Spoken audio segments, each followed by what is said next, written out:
Well, I went ahead and notched that piece out. I just took the plastic and I bent it over, and there's two little raised pieces of plastic in here, and if I bend this over, that just gives it a platform for it to rest on.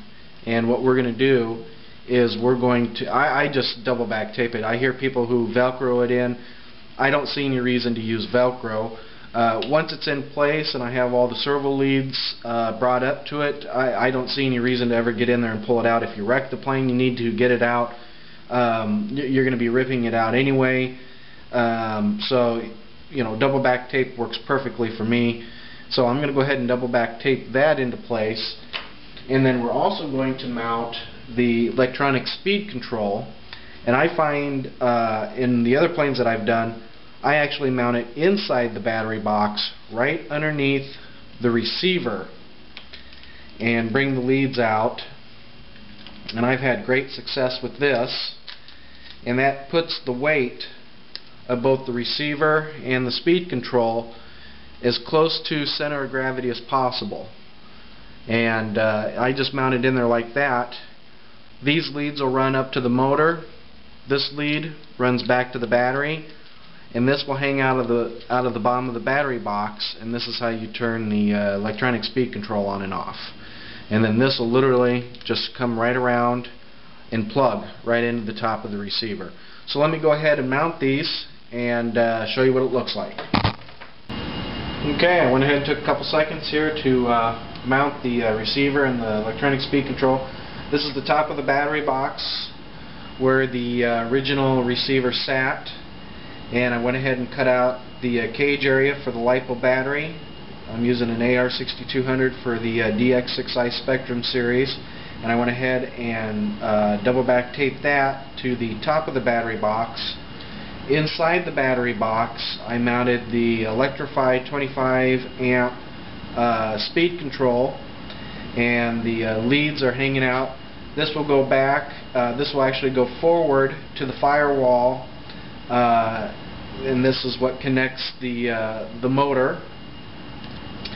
This is your battery lead, which will get brought back into the battery box just like this, and that will get plugged into the battery, and this is what turns the electronic speed control on and off.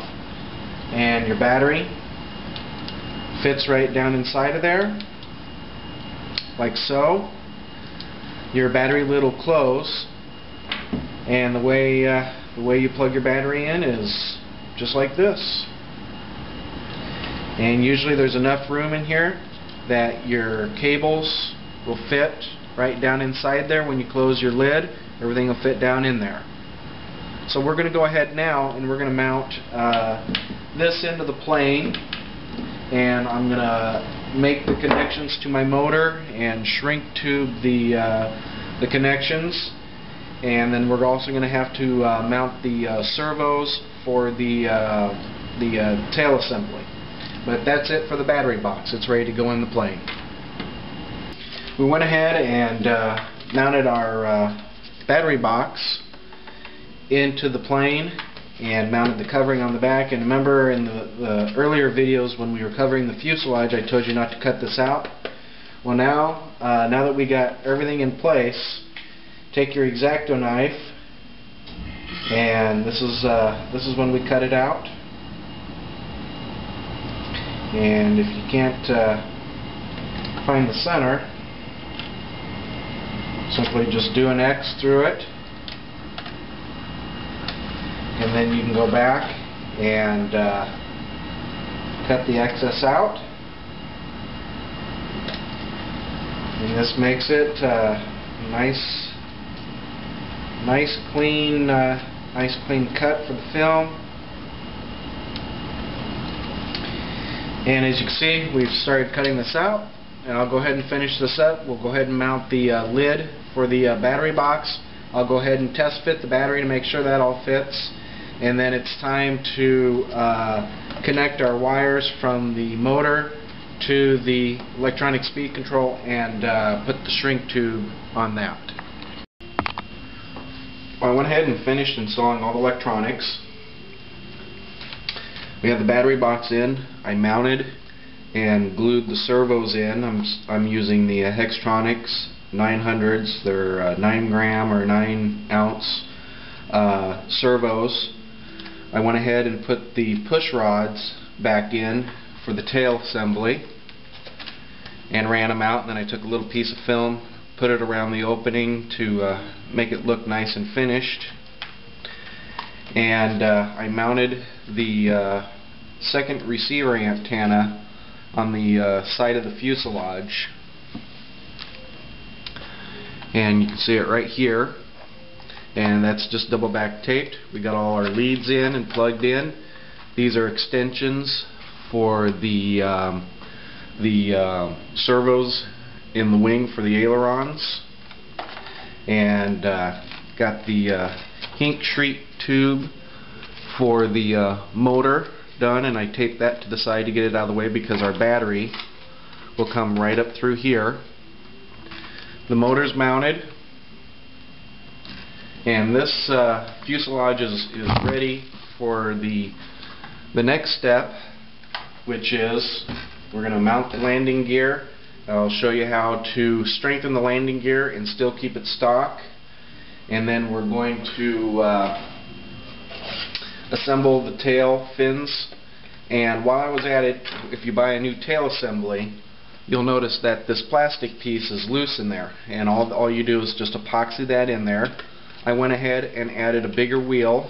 This is a 1 inch, I think it's a 1 inch.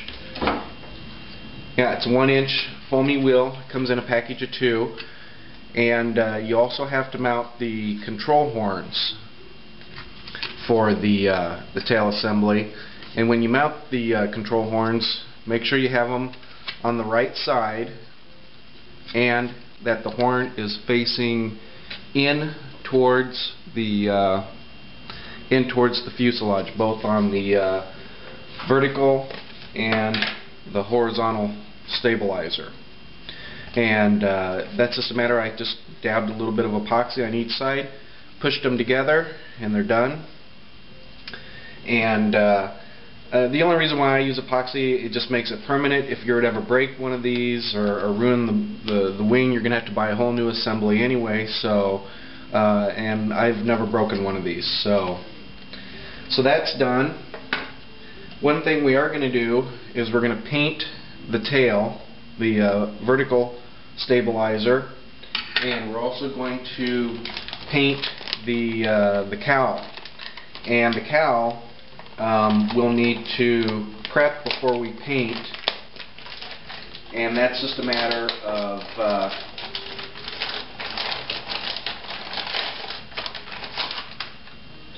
this is a shiny nylon plastic, and paint won't stick to this. So what you'll need to do is take anywhere from 600 to 1,000 grit wet dry sandpaper, get it under water, and scuff up the surface so it's completely dull all the way around. And then we'll paint this Cub yellow, and I'm going to paint the vertical stabilizer Cub yellow. The paint I use is, I think it's pronounced Tamiya color for plastics, and this is the color I'm using is Cub yellow, and it matches perfectly. And I've had very good success with this paint. The only problem with this paint is it's very expensive. This is like $6 or $7 a can, and it doesn't go very far. And this actual color is called Camel Yellow, but it matches the Cub Yellow perfectly. So let's go ahead and I'll show you how to put the landing gear in. We're going to put on bigger wheels, and I'll show you how to make it so the wheels aren't sloppy on the axles, and I'll also do the modifications to the strut skirts to make it stronger.